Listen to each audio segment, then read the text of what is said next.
I met Elvis and the Beatles, and I got high with, Dylan and Clapton, and toured with the Who, and I had Beatles play on my records, and Ronnie Woods from the Rolling Stones, and Mick Fleetwood from Fleetwood Mac, and George Harrison from the Beatles. I played with some very famous.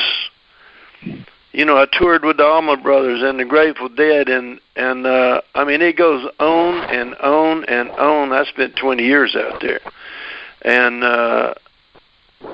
I met some really intelligent, creative people, and had some conversations. If you stay stoned for 20 years, I didn't do a few drugs. I did everything but birth control every day for 20 years, and I got as high as you can get without dying. And having met all of those people, and it was really nice and sweet what you said about having a conversation with certain people that you grew up listening to their music.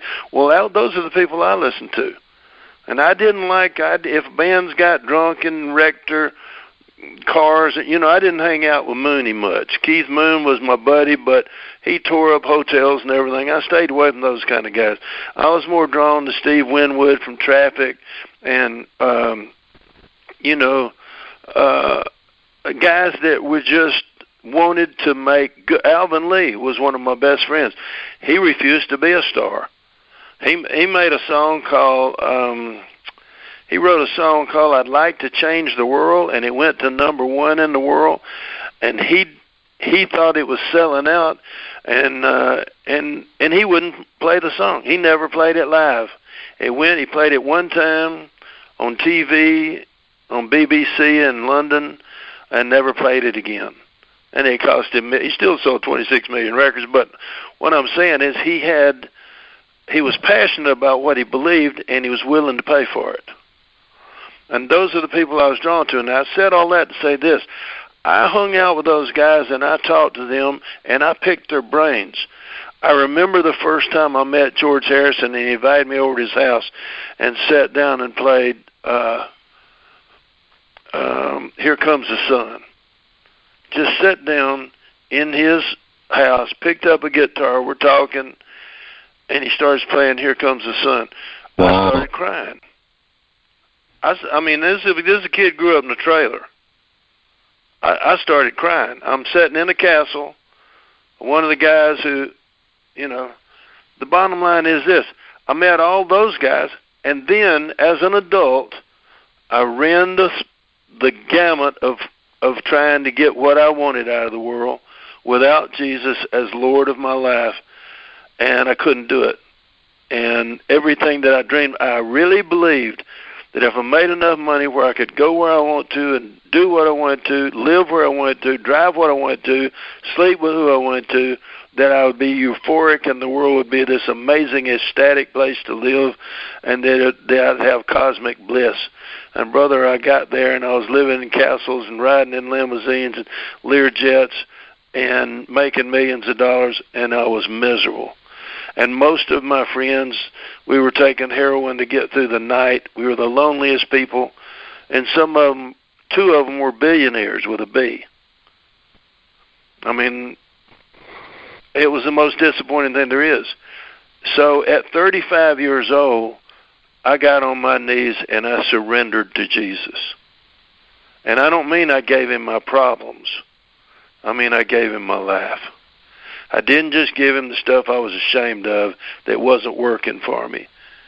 I gave him my hopes and dreams, and I gave him my music, which is the only thing I'd ever done that everybody seemed to like.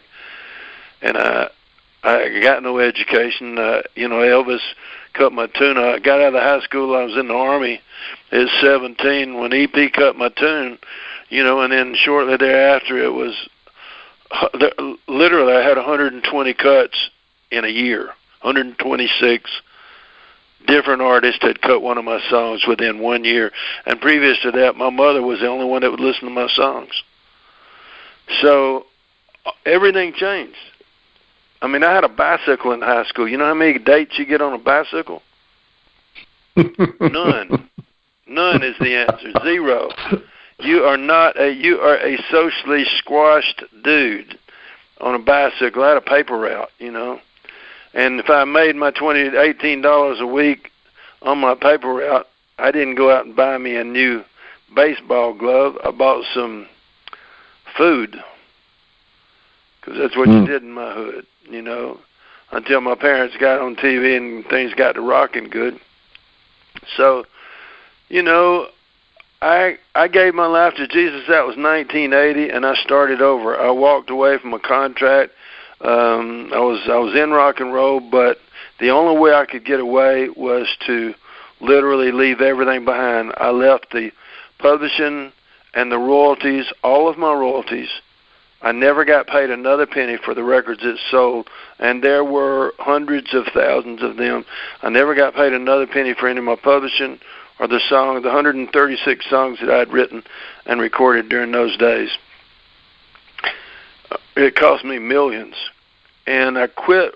When I quit rock and roll, and by the way, I had been going to church for a little while, but I'd go back on the road because I had a contract and I had a band, a bunch of people that I was responsible for. And when I'd go out on the road, I could not be around the dope. I'd go home and I'd get clean, and I'd go through cold turkey, which is 4 or 5 days of sweating, laying in the floor, having stomach cramps. You vomit until there's nothing inside you anymore, and the heroin starts to get out of you. And then, you know, it's 4 or 5 days. Cold turkey is not hell, but it's as close as I want to go. And I'd been through that 4 or 5 times, and I'd get back on the road. I wouldn't last 10 days, 2 weeks. I'd be strung out again, and the groupies were everywhere. The bottom line is I could not live for Jesus and do what was right in the sight of God and stay in rock and roll. So I only had 2 choices. I can make millions of dollars in rock and roll, and everybody thinks I'm a hero, and I go on stage and they flick their lighters for me and everybody treats me with honor and respect, or I go back to the church where everybody treats me like a jerk and tells me I need a haircut and, you know, and finds fault with everything I do. And the only job they offered me there was a janitor. I went from I'd made about $1.5 million that year, and I went to making $175 a week cleaning toilets. And I went from being a place of honor to a place of dishonor.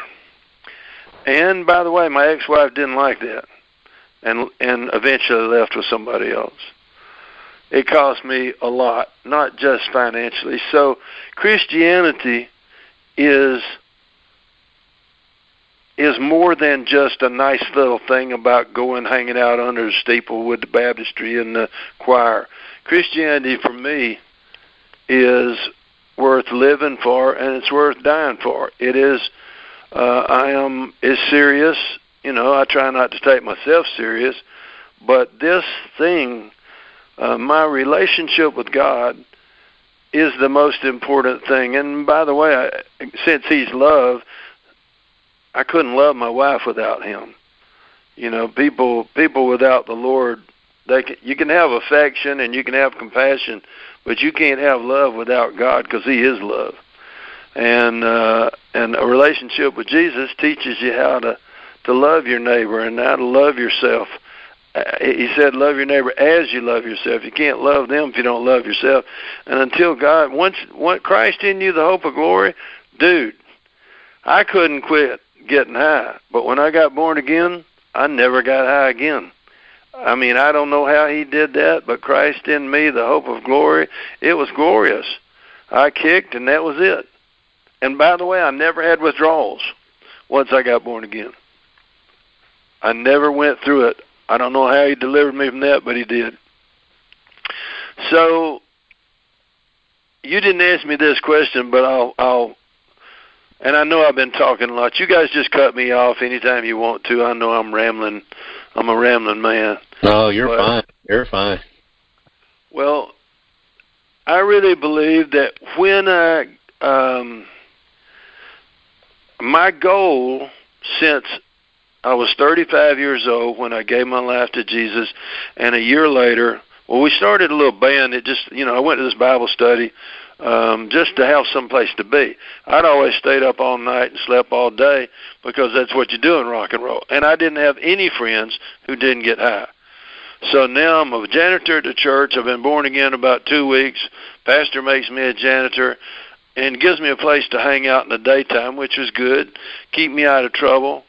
But I started going to these Bible studies at night, and wherever I'd find one, I tried to find one every night because I just needed something to do. My ex-wife wasn't happy with me, and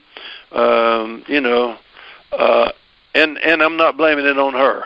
Until I got born again, I put her through hell, and I was a horrible husband and a horrible dad, and just a selfish, proud, arrogant fool. On my way to hell.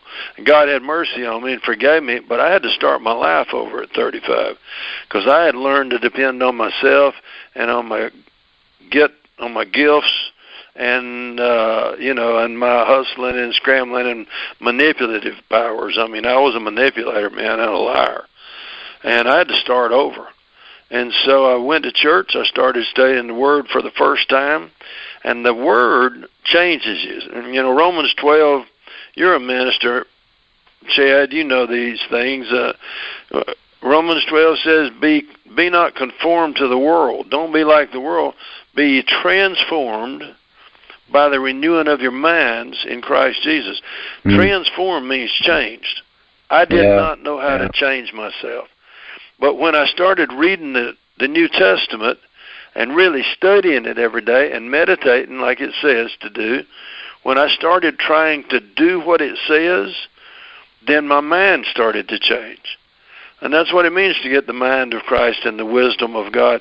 Once you start looking at life from His viewpoint, you don't have the same temptations, and you don't have the same attitude, and you realize how it's very humbling, and that's good, because everybody knows how to act humble, but God knows who really is humble. And that's different than acting humble. Being humble, God said He gives grace to the humble, but He opposes the proud. The dumbest thing a Christian can do is be proud and force God to oppose them. The smartest thing a Christian can do is get on his knees and be thankful and let God know every good thing. The Bible says all good things come from above. If there's something good in my life, it's God that did it. And by the way, on the other hand, if there's something bad, God gets the blame. It's amazing how, if a tornado comes in, kills a bunch of people, insurance company calls that an act of God. The devil never gets the blame for anything. It's amazing to me. But there is a thief, Jesus said, who comes to steal and kill and destroy. And if there is any killing and stealing your peace, your joy, your health, your finances, your marriage, your romance, your holy matrimony, if there's some stealing going on, that is not God. That's the thief. If there's destruction going on, if there's some sickness and disease that's killing you, that ain't God. That's the devil, man. That's the thief coming to steal and kill and destroy. And we're supposed to resist him. And if you don't know the difference, you'll end up resisting God if you think God did it. And it causes confusion. So I started learning what the Word says, and it was so exciting. I mean, talking to Elvis was cool, and talking to Bob Dylan and Clapton, Hendrix, there's some interesting people out there. But talking to God? In this episode, Mylon Lefevre shared the importance of what it truly means to know God, which is what our show is all about, is letting other people know who Christ is and how they can know Him and follow Him. This concludes the first part of the interview with Mylon Lefevre. We ask you to listen to next week to part 2, where we will hear some more amazing stuff. You don't want to miss it. We will see you then. Thank you for listening, and be sure to tune in next time to Classic Christian Rock with Wildman and Steve. If you enjoyed this episode, please leave us a review on your favorite podcast platform at ratethispodcast.com/CCR.